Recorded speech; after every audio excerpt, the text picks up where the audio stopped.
There's myself from the University of Birmingham and colleague Sara, Dr. Sara Hassan from Birmingham City University, and Dr. Lucy Bastin from Aston University on the call today. There's a bunch of other colleagues as well on a slide at the end. So the DIATOMIC project is a 24-month project which runs till April 2025. It's led by the Connected Places Catapult, an interdisciplinary cross-cutting framework that targets innovation capability to drive growth and prosperity locally and enhance the reputations of the West Midlands globally.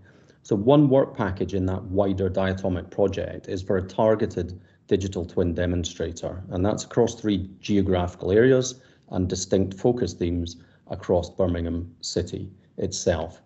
An overview of each of these will be presented today with a more in-depth presentation at future Gemini calls.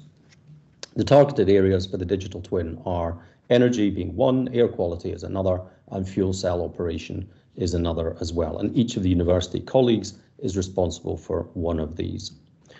So the digital twin work package is currently in the procurement phase to deliver a platform with the sort of high level look at it is a cloud-based system built on commodity rather than a proprietary system. Try to keep it perhaps as open as it can be. And that leans us to looking at something, maybe the Microsoft Azure platform, AWS or GCP, Google's equivalent. The use of existing rather than new sensors to provide data. This is really just in terms of the resource that the project has available to it, the financial resource. There's very little in terms of spare capacity to look at further sensors, and the use of research-driven insights from university partners to help to drive innovation through this. The University of Birmingham, which I'll talk about, is our focus on energy systems for Tyseley. You can see here, this is a map of Birmingham, effectively, City Council's area, a small part in East Birmingham over here, which is exploded up effectively, is this area of East Birmingham called Tyseley Environmental Enterprise District. We've done quite a bit of deep dives on that with data to try and find out what's available, more importantly, what's not available, and looking to port across either data sets or synthetic data sets into the digital twin as well to help drive some insights. Energy-focused digital twin, number of objectives, including develop tooling techniques to help with workflow management and ingestion from different data sources, geography, scale, timeframes, data types, the research techniques for predictive analytics in energy and built environment. So never mind what's happening at the moment, but if you change things, what might be likely to happen. It's under what-if scenarios, and create some visualization tools to help drive public engagement, which I think goes to the point that Simon was making in the previous call as well. The vision is to test multi-vector interactive visualization, so we'll see how far we can get with that in the time frame that can be scaled out across a wider geographical area. So, you know, the test bed for Tyseley is quite a useful scale to then work through a number of challenges to see if that can get scaled down. So what are the types of things that we're looking at, just even in a basic level? So localized Sankey diagrams, effectively, that's over maybe a year worth of data. This data down the right-hand side happens to be for 2021 for that area in Tyseley. So you can see what the energy is coming in and what the energy is used for. So that's quite a useful technique, effectively, to allow different stakeholders to understand what's happening. And then this is a chart I've created for a number of years at a national level. And really one of the areas is to look at pushing that down into a more localized level to see about natural gas plus liquid fuels, plus all manner of different other things as well. So I'll pass on to my colleague, Sara Hassan. Sara, are you there? Yes, I'm there. Thank you, Grant.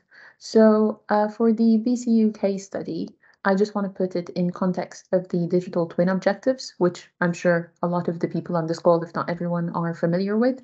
So what the digital twin case study for BCU focuses on is 5 of these objectives. So Grant, if you can go over to the next slide, please. And the next one. So the digital twin case study for BCU is focusing on traffic and air quality. So what we're doing is, first of all, we're collaborating with small and medium enterprises and the public sector to gain an idea of what the current infrastructure is for traffic and air quality within the West Midlands region. Because of the connections that BCU has with other projects as well, we do have some current good insight into the air quality and traffic around the Birmingham clean air zone and more widely in other points as well, but we want to get more insights into that. And then using those insights, we're going to build a number of services in our digital twin, so data ingestion, visualization, analytics, and modeling. Next point, please, Grant. And through that, we're going to be able to promote the use of digital twins to citizens of the West Midlands, specifically focusing on the citizen health sector, and also for small and medium enterprises in the West Midlands and nationally within the UK, which aligns with the whole target audience for the DIATOMIC project. Next slide, please, Grant.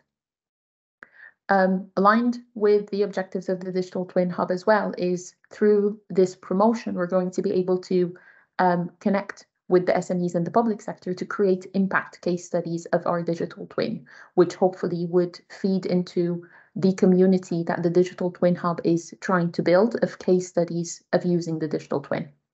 And then finally, through the services that the digital twin of traffic and air quality of BCU is going to make, we're going to enable smart decision-making across different scenarios, particularly within the sectors that I've just mentioned, such as citizen health, but also in medical technology and clean technology in general. So in a nutshell, what we're doing in our case study is we're using the connections that BCU already has from other projects, building up upon that with understanding current infrastructures, gaining insights from them, and creating a community around the usage of digital twins within the West Midlands for traffic and air quality. Thank you very much. I'm going to pass over back to Grant. Hello. I'm here to talk about the Aston case study. Sorry about the echo, I'm in a stairwell. So ours is less obviously spatial to start with. It's about working with the remaining useful life of hydrogen fuel cells.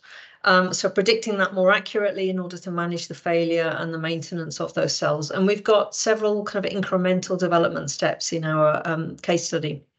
Firstly, really testing the platform, testing the data ingestion, processing, harmonization by deploying what is a relatively standard kind of prediction exercise based purely on voltage.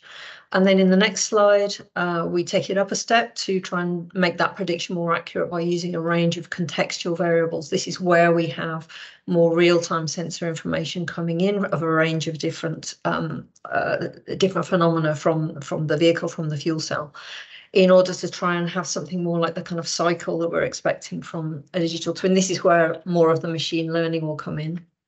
And then on the next slide is where we start to think about this in the city context. So bringing this basically into a population and geographic context to try and optimize the placement of maintenance sites, to try and predict where the need is going to be. So it starts out as something which is a kind of a physico-chemical system, and then essentially we put that into the context of the local businesses that are producing fuel cells, and maintaining.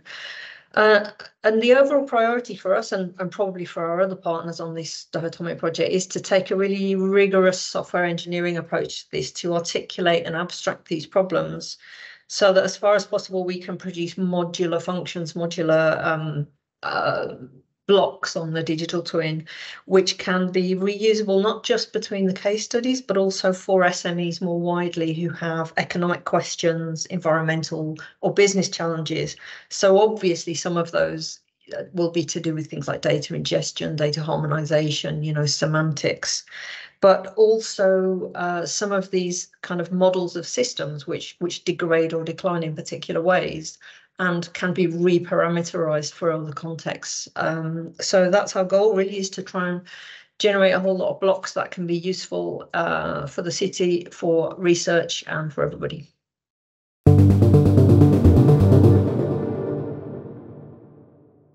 And Grant, a question for yourself. What standards or protocols do you use for data sharing and exchange? I think IES 4, the UK Government Information Exchange Standard Ontology, could have real nice applications in this case study.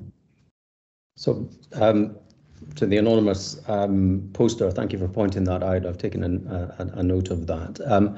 It's a work in progress at the moment with the procurement phase, effectively. So once that happens, we will be in discussion with the eventual winner, effectively, of that tender program to detail things such as this. But thank you for pointing that out. Thank you, Grant. Our next question I'm going to ask to both of you, actually, if that's okay, is what are the biggest problems that you have found with integrating data from different data sources? So maybe, Grant, if you have anything to start, then we'll come to Simon after.